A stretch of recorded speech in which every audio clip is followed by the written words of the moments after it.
It's been a while since I've had a day where I'm doing some kettlebell juggling drills, and I think as a result of that, when I do freestyle, my precision with the moves is slightly lacking in the sense that when I try to move from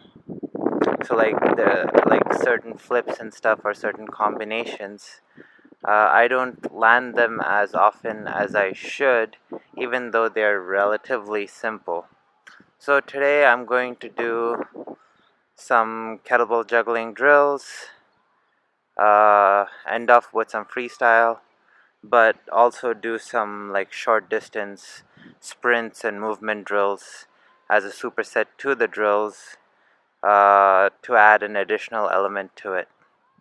Plus, the past couple of days, I've been doing like the sled, quite a bit of sled actually, and uh, like quite a bit of lifting. And this is still lifting because it's a kettlebell.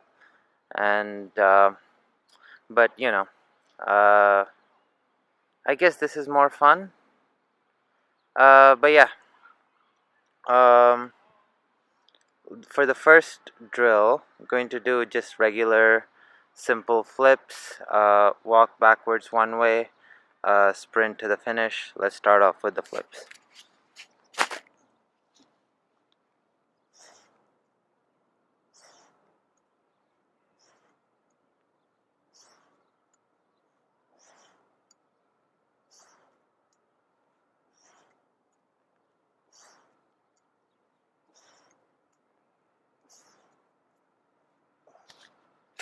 After 5 flips each side, gonna walk backwards. So a lot of times when I'm doing the sled, I have weight attached while moving this way. Along with that, it's really important to actually move without weight so that those movements translate to the actual movement. Because, I mean, all that stuff with resistance is good, but the way your body has to move when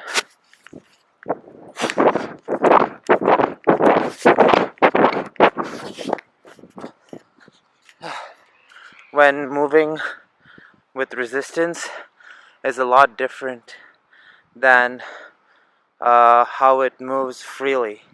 So you need to have a little bit where you're moving freely, but also doing uh, the weights to, I guess, increase the strength of the muscles involved in the movement, and then by moving freely, you're able to put those stronger muscles to work. But yeah, gonna do these two for a bit, probably 5-6 sets, just to kind of feel good, and then on to something else. So for the next drill, I'm going to do this under the leg flip that I like doing within my freestyles. It feels like I'm not as comfortable doing them as I used to be. But yeah, before I move into all of this, um, I kind of wanted to explain why I do these things. It's not because I'm working any specific kind of muscle or anything like that. It's just that working out sometimes can be a chore. And by incorporating things that I find fun or that I think are cool, it keeps me mentally engaged and uh, makes me want to keep pursuing something. Uh, it may not be the case for some people, but at least for me and some other people that I know, when you keep doing the same stuff over and over again, the gym kind of gets repetitive. Things don't become fun.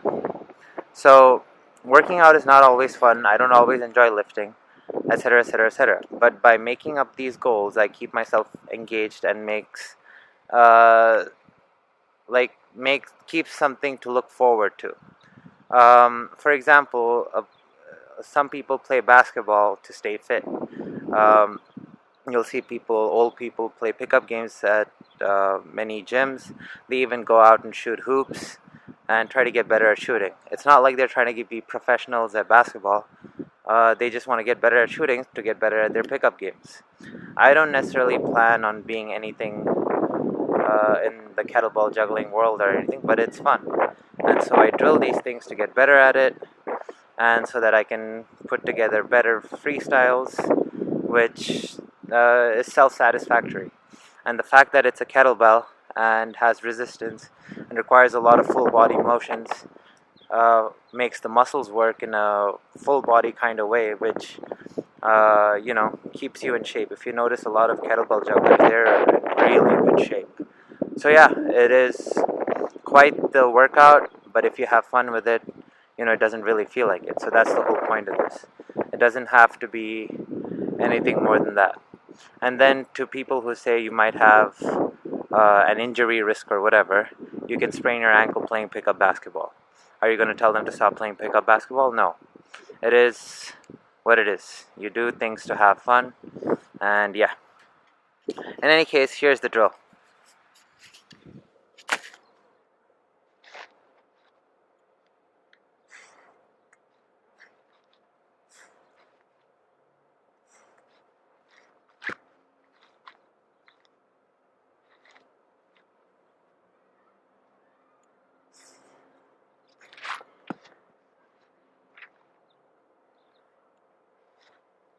See what I mean by I drop it?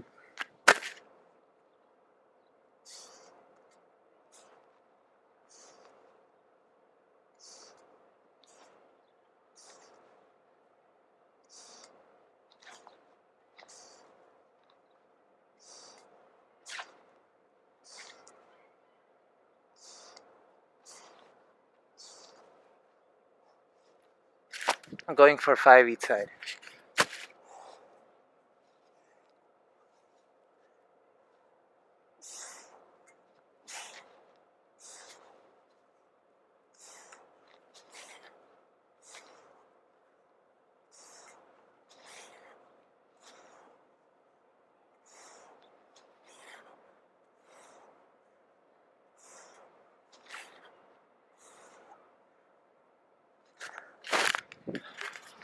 Another benefit of this, or just the drill, is like the coordination aspect of things.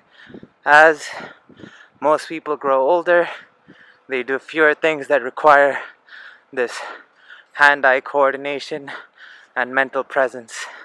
And like your muscles, those are things that can be trained too, and are abilities that will degrade if you don't do enough of it.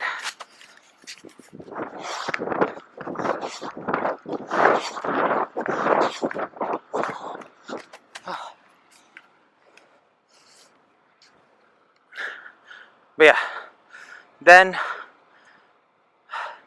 there are some people who say, what if you drop the weights on your foot or something? This is not necessarily straight to me, but I've had people around me, kind of a couple of people in the park that I'm working out at, say, oh, watch your toes or whatever. People load. I've dropped like plates at the gym on my toes. So do I not go to the gym anymore? I've dropped plates on my toes at the gym more than I've dropped this on my toes. So yeah, take all of this with a grain of salt. If you don't want to do it, don't do it. I'm gonna do these drills for a bit. Still walking backwards and sprinting forward. It's just the drill that stays different. But yeah, on to the next thing. So another move that I want to get good at is behind the back throws. Um, so like side to side. I do behind the back, but usually catch it with the same hand. For whatever reason, that feels more comfortable for me. So I'm going to do this drill, which I'm hoping will help with uh, catching behind the back throws with the opposing hand. And I don't know if it's noticeable, but I'm sweating, and yeah, so burning a ton of calories while learning a new skill. I'm going to superset this with rope flow.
So yeah, that's the kettlebell juggling drill.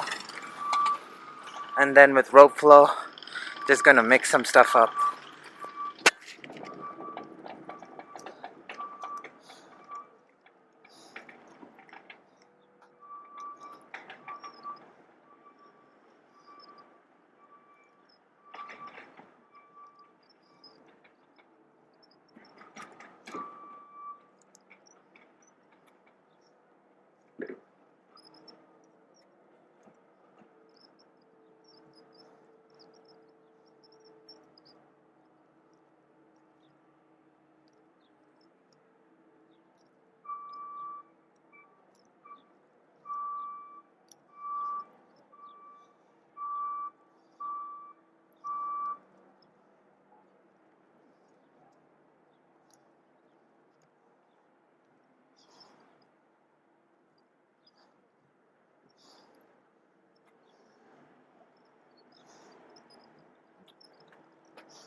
Depending on how fast or slow and what part of the body you're using to swing the rope, it definitely taxes you. The rope has its own resistance to it and forces the body to move in quite a unique way. In any case, gonna do these two for a bit, and then I think I'm gonna do freestyle after. Alright, let's record some freestyle.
Alright, that's it for juggling. And I think that's it for today's video. See you all tomorrow.